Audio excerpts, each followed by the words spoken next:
Okay, welcome to Transformation Alley, 24G's podcast dedicated to companies going through digital transformation and some of the challenges, opportunities, and trends those companies are seeing and that we're seeing as well.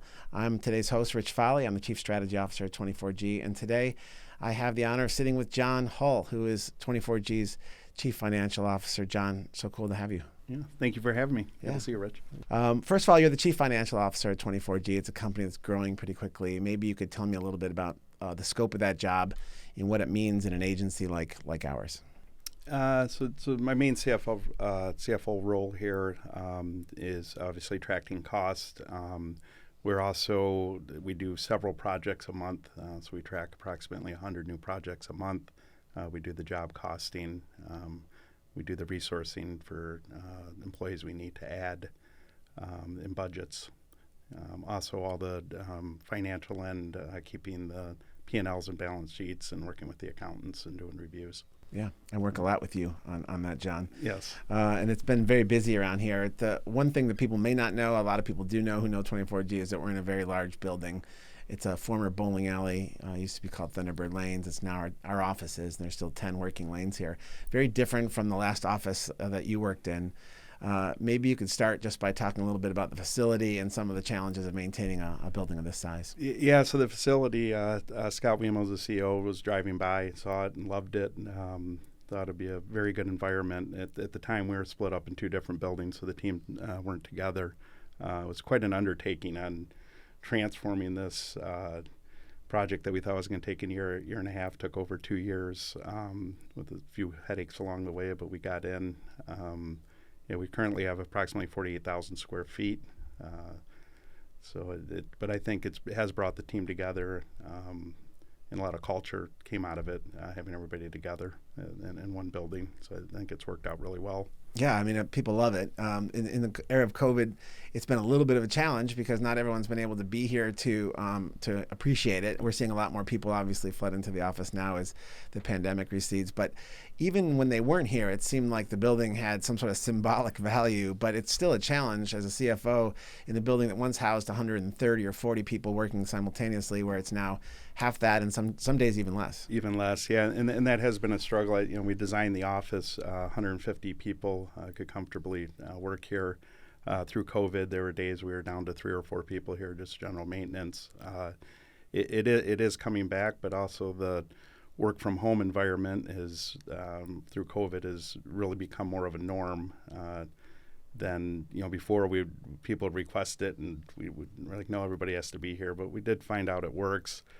But the challenges of keeping up the cost of this building without people in has been a challenge. But like you said, people I think are slowly funneling back in, and hopefully we'll be back to our old glory here in the next 6 to 8 months. Yeah, we're going to put it to work in a little bit on the March Madness party that we're going to have here, which is a good party space and event space for sure. Yes. But a lot of companies, though, are going through the same challenges right now. So they're deciding, in some cases, these companies are still remote, fully remote in some cases, large companies, and they're selling off some of their real estate or they're moving out of offices. For a company like us, where we're an agency, where there's technology builds happening here and collaboration is kind of part of the package, from your perspective as our CFO, what's the challenge been for you to sort of maintain that feeling and this building? And do you question the need for a building like this in your role? Financially, I question the need. It's rough to see the dollars go out without the utilization. However, now that Experiential is coming back, these teams need to be together. We have a great build space that's not something you can do remotely. So I think we're seeing the need still, and as business grows, it's becoming less painful. But I do, for our environment, we really do need a space like this for the type of work that we do. I agree. Yeah. It really does sort of, especially when you're working on some of these projects where you're literally physically working on them. It's not just coders in the background. There's actually physical aspects to these activations that we do. You mentioned Experiential, which really did go away for 2 years, and now it's kind of bouncing back in a pretty strong way. That said, though, there's some, this is a podcast about digital transformation, and we've found as a company that was once all together 100%, that there are roles within the company that can be remote. And in fact, we've opened the door to more remote workers here, and many of them are taking advantage of it. We talked about the physical elements and people wanting to work together on that and why that's so important. But there are others that work remotely now. What's that transition been like for you from your perspective as the chief financial officer and head of HR as well? Yeah, I was very concerned at first on productivity, but in certain of our departments like development, I feel like it's almost increased a little bit. Developers, they get in their groove, and if you're disturbed, that can slow you down an hour or two. So I do feel we had good production there. And even myself, I worked 2 to 3 days from home, and I can get a lot more done than I can here. So there's definitely some advantages, and I'm really liking the hybrid model of what's come out with it. I think everybody's kind of got into their work groove and figure out how many days they need in the office and how many days they can do at home and stay productive. So moving forward, I don't think it's a model that's going away, and in some cases may have helped us. So I'm kind of excited for the new format. Yeah, what's the challenges for remote workers? I mean, when people come in the old days of our company, 24G, you would be given your laptop. Here's where you sit. Here's all. Getting attached to all of the drives you need, et cetera. What has that been like for people who are working remote? Has there been any changes in how we work things from a logistics standpoint? There is, a second monitor at home here and there. We've incurred some costs there, but nothing extremely expensive. So it's been flowing along good from a financial cost aspect. It hasn't been bad. I think for the employees, getting adjusted to home was more of the challenge than necessarily getting the equipment they need. I had challenges having the kids home, and usually when you're home, you're not in work mode, and it took a while to get over that hump. But I think we all went through that together. Yeah, I think everybody did. And having cats walk on your keyboard or kids in the background or dog barking, delivery people at the door. Right. I mean, the normal elements of life now part of your workday meetings, and everybody seems cool with it. That's been interesting for us during the pandemic, when I think a lot of companies kind of really ramped down, maybe even laid people off, or in some cases even shuttered. 24G went into, oddly, a growth mode, maybe because we're a digital agency and everybody turned to us looking for solutions to kind of get through this thing. But we were growing through all that, and we continue to grow. Was that, from a CFO perspective, where you're seeing a lot of business dry up and we're still hiring, that had to be a little nerve-wracking? It was a challenge, and I think when it first hit, COVID first hit, and we lost all our experiential work overnight and a few other projects. We did have a small layoff mode, but it was very, very small. Most of those people did come back, but then we realized this is a time that we can grow, we can develop. We had we had VXP at the time, which has turned into LXP. It kind of gave us a time to reset and really focus on what products we want to move forward. I think we've come out at more focused. I feel before we would take anything that came down the line and, hey, we'll make this work, and it probably wasn't the best model. Now I think we've got some really good brands coming out. We invested heavily in development through this time, even when the work wasn't there. But now I believe we have solid products, and we're really set up to succeed. Yeah, I think that was one of the most exciting things about what was a really hard and sometimes terrible time in the pandemic, that we found focus. We found the ability, and I saw it and felt it too. There was this element of the Imaginarium. We talk about it all the time here at 24G. We would, like a little Wonka factory component. If somebody came to us with a crazy ass idea, we'd make it, and we can make it. And in fact, sometimes we still do make it. But at the same time, we decided to really, you mentioned VXP, invest in a product at the time, our virtual experience platform, and now our learning experience platform, which are platforms that we can now distribute to many, many clients and have a solid code base, a consistent code base that runs across all of them. That to me is a huge win for something that was really unsettling for a lot of other companies. Yeah, for sure, and I think that's something we've been working towards for years, and to finally have a product that we can just reskin and it's all the same code is very refreshing, and I'm really excited to see where that can come. And I think it's something we've been working for, and this kind of forced us into it. we're going through another sort of burst right now because experiential is coming back. I think I saw a hashtag on Twitter today that said COVID is not over.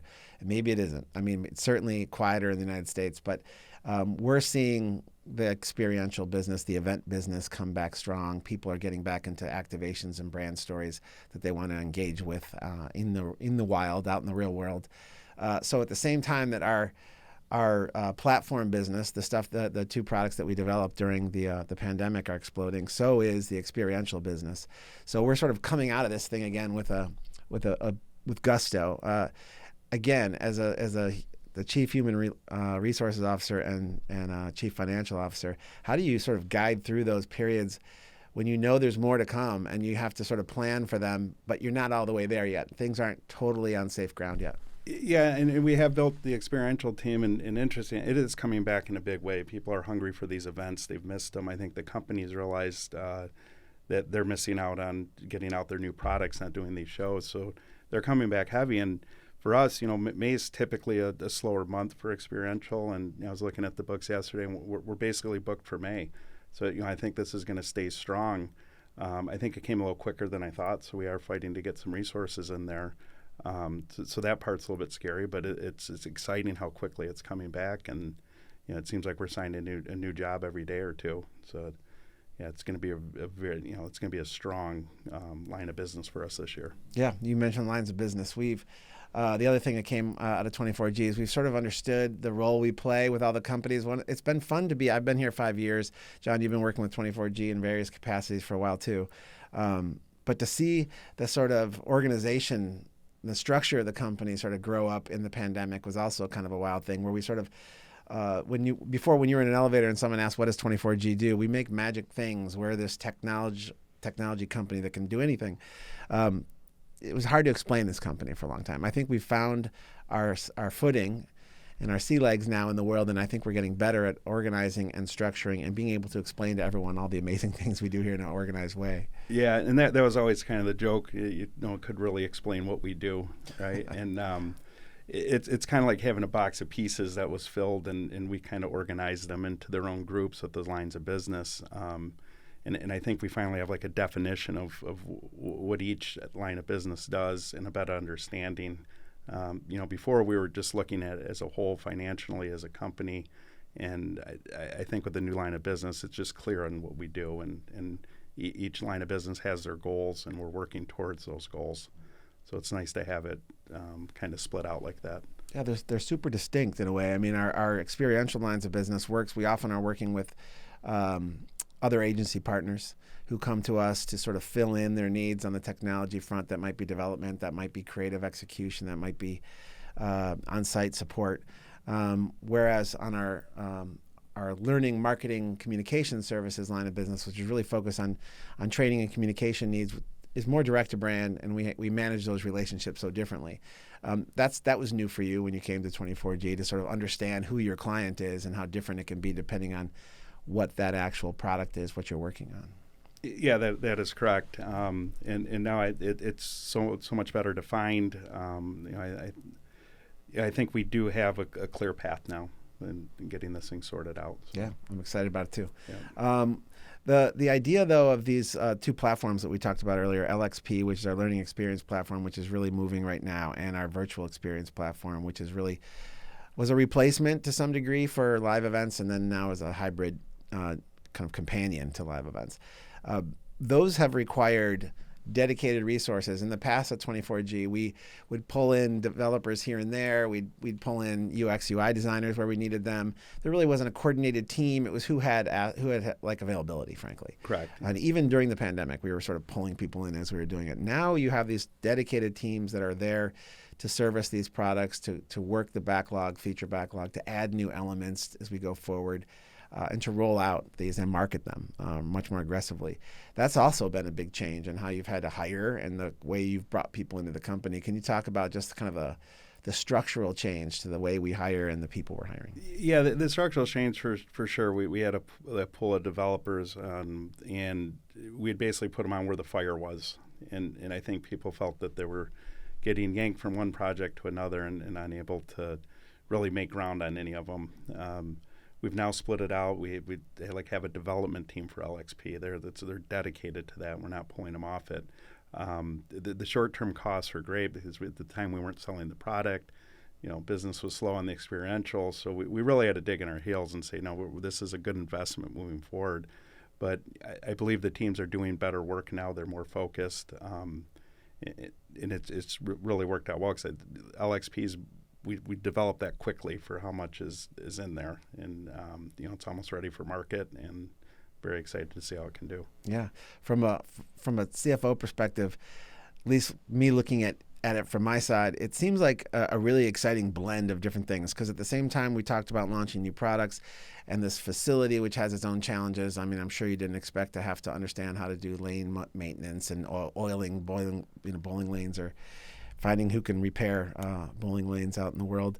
But you're also, in addition to those products and launching that and managing this facility, we're launching a new company called River Guide LLC, which is essentially spinning off a smaller sub-company that we've been sort of incubating for a few years here, that's really about optimizing sales on Amazon and other platforms, other online retail platforms. That's been a whole new project for you as well. Can you talk just a little bit about the sort of variety of things you work on in the broad sense, but also just that River Guide project itself? Yeah, the River Guide project that is county-wise was a pretty fairly sizable undertaking to split out all the cost between the two. We did feel that was the group that did need to be split out. There were our other 4 LLBs kind of work hand in hand. River Guide, they do marketing mainly for Amazon, and there wasn't a lot of crossover. So we thought if there's a company to break out, it would be that one. That group also grew from 22 employees to almost 50 in 2021. So there was huge growth. So yeah, we split them out. They're on their own accounting now. So it was a challenge, but I think it was the right thing to do. Yeah, completely different type of employee. Obviously, more marketing focused, data management, understanding sales optimization and retail sales channels and that whole sales funnel. Completely different hiring needs for that than on the development side, and the variety. It must just every once in a while have you feeling a little frenetic, pulled in a lot of different directions. Yeah, absolutely. And then on top of that, splitting the other groups out in the lines of business is an accounting challenge as well. It's instead of running one company, I'm essentially running 5 now on the books. So, but we're getting through it, and it is the right way to do it. So I'm excited to get the reports once everything's set. The wheels are moving slow, but they're moving, and I think we're going to get some really good data and really know our company better financially. You have experience in building companies and growing companies previous to 24G.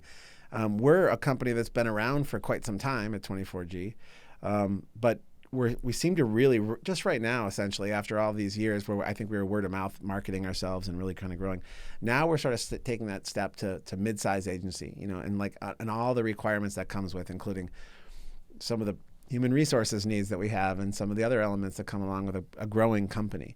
That is a special type of project for any company that's making that leap, and a lot of companies don't quite make it to mature to mid-level and sort of grow into a larger agency that we're becoming right now. Can you talk some about the challenges of helping a company like ours mature and some of the experiences you've had in that previously?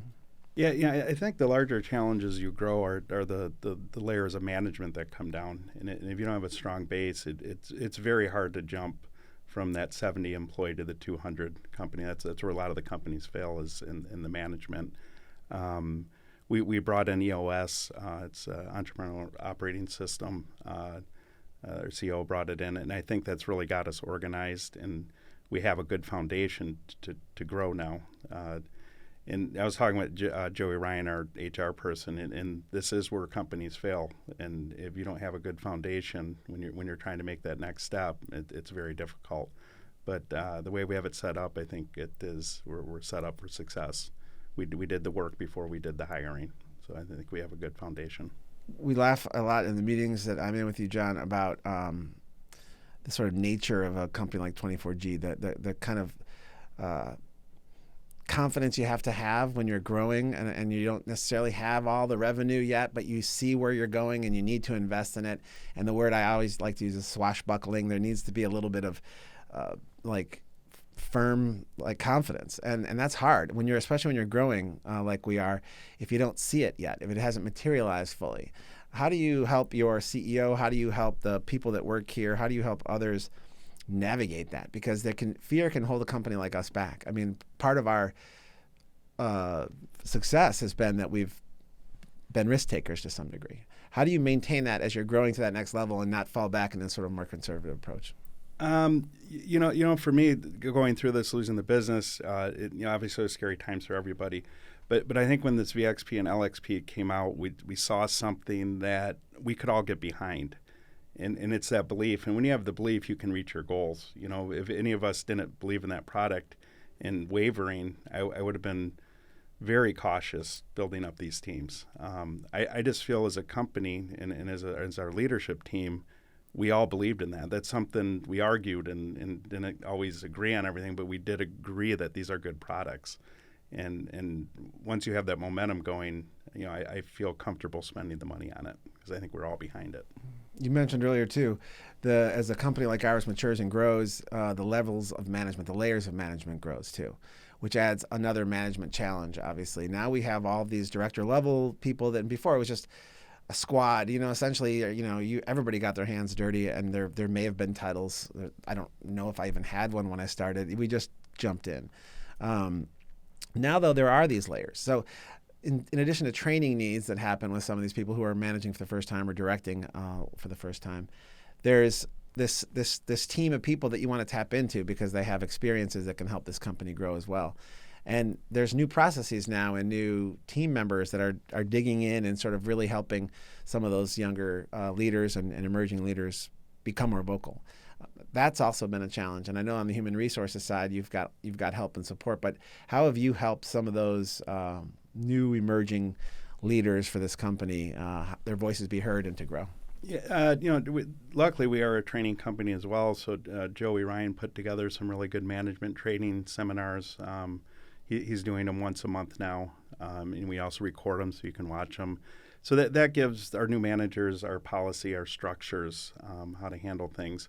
So I think on the training end, that has helped a ton for us.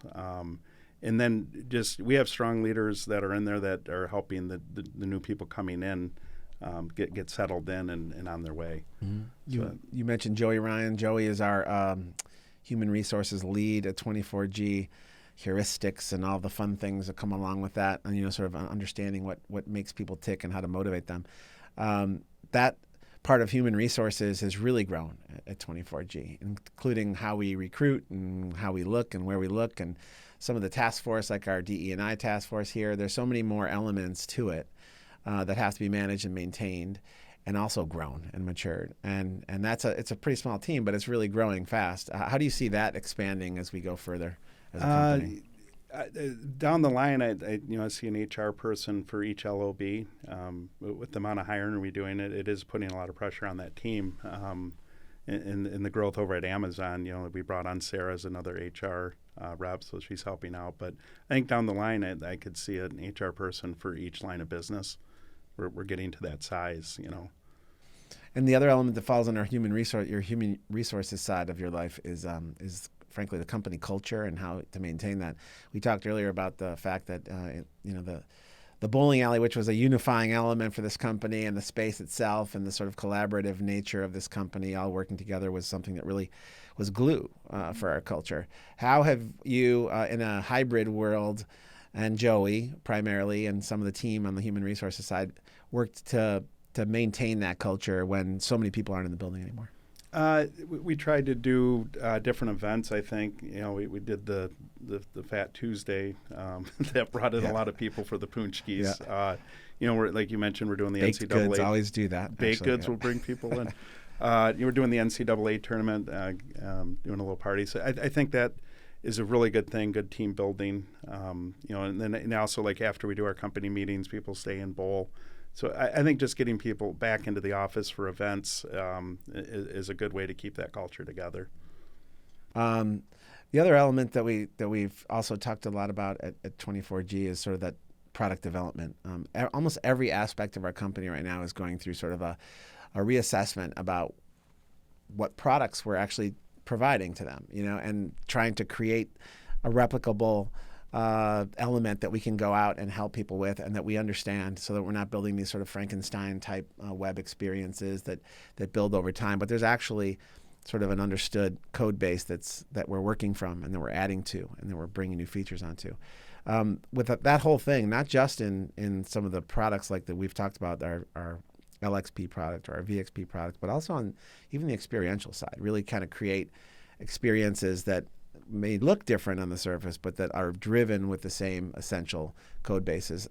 That has been a project that has been something that I know Dallas Smoke, our CTO, our Chief Technology Officer, and you have worked on really hard to sort of make sure is happening, just as you're aligning the company and keeping us from falling off that cliff. Can you talk a little bit about the challenges of taming a company like 24G that loves to just do anything, and sort of really helping to push even our CEO and our leaders down that path where it's a little bit more structured? Yeah, I think the experiential side is probably the best example of that, because we were basically starting from scratch on every product we had. I mean, there's a couple we would resell, but for the most part, it was a lot of work each time one of these come up. We're now working off 2 or 3 different primary code bases, but like you said, we can make the experience 100% different using the same code base with about 10 or 15% of the work. Yeah. I think there's like that sort of cowboy mentality that you have to sort of feed a little bit, but also structure. Give us some rails to stay on. Otherwise, we'll bounce around quite a bit sometimes here. But we've made some amazing things too, and there is a little bit of an imaginary element that I don't think we want to let go of, and that's hard part of maturation. Anytime you're sort of building, you don't want to lose that sort of essence, that magic that was the thing that got you there in the first place. And growing and moving to that next level and being able to pull enough of that you retain a little bit of that magic, and that people still don't quite know what's going on behind the curtain is really important. Yeah, absolutely. And I think we do a good job at that. The creative people we have around here, I'm always amazed the things they come up with. And so it's exciting. Hopefully, like you said, we keep the magic going, but we're doing good so far. We're working on it. Yeah. I want to hear a little bit about your background, John. Like I worked with you before you were in the office full time. You were working for 24G, had other businesses that you were managing. How did you, first of all, get to know 24G in the first place? And I'm curious about how you were attracted to the work you do from the beginning. Funny, on how I got involved in 24G, I had Brett and Scott, who started the company. I knew through college. Scott was having his first baby. They needed a photographer for a SEMA show they did, and I had kind of worked with cameras my whole life, so yeah, sure. So I was out there, and I was talking with Brett, and I'd been, my background is in accounting, and Brett was telling me that the books are a mess, and can you help me out for a month and straighten things out? And here I am 10 years later. Yeah. Books are less of a mess, but it was a 10-year project to get those in order. Yeah, so that was my start here. I also owned an industrial equipment rental company that I did for 20 years. That was bought out at the end of 2019, and that's when I came on board full-time here. Yeah, well, we needed you in terms of like where we were. It's funny, I started here, I think we had 30, 40 employees, and that was 5 years ago, and we're at about 130 employees now. And to see that jump, but to your point, that jump to 200 is the toughest, and we have definitely needed that structure and that organization as we've gone forward. Yeah, absolutely. When I started doing accounting here, we had 11 employees, so that's the kind of growth that we've seen, and it's been exciting to watch. This has been a fun company to do accounting for, the way they grow and their successes through the years. So it's been one of my favorite companies to work on, for sure. Yeah, I think we need a couple more of you, though, John. It's getting really busy now. But I am excited about where we're headed at 24G, and I think that we've needed the structure for sure, and we've needed that guidance, and I really feel like there's a different company than when I started here, and no less magical, and still bowling too. So that's kind of fun, and I hope that we can keep doing that for a long time as well. Yeah, absolutely. And I think this is the year that things turn around, and I'm excited to kind of getting these new products out and really down our new road. And I think the tide is turning. You know, we've done the work. We went through the hardships, and I think we're set up to succeed. We're very excited for this year. I'm excited to see what it feels like to run with all of this, and not the stop and start that the pandemic period provided to all of us. Now I feel like we get to actually sprint and see what that feels like. We've been training for a long time. I think we're ready to roll. I agree. All right. Well, John Hull, thank you very much, Chief Financial Officer, 24G. Really appreciate you being with us today. I thank you for being sitting in our podcast booth today. Again, I'm Rich Fahle. I'm the Chief Strategy Officer at 24G. Thanks for watching Transformation Alley. All of you watching can download our podcast or subscribe at all of the streaming services that's available right now. And don't forget to follow us on LinkedIn, on Facebook, on Instagram. We'd love to have you there too. Thanks again for watching.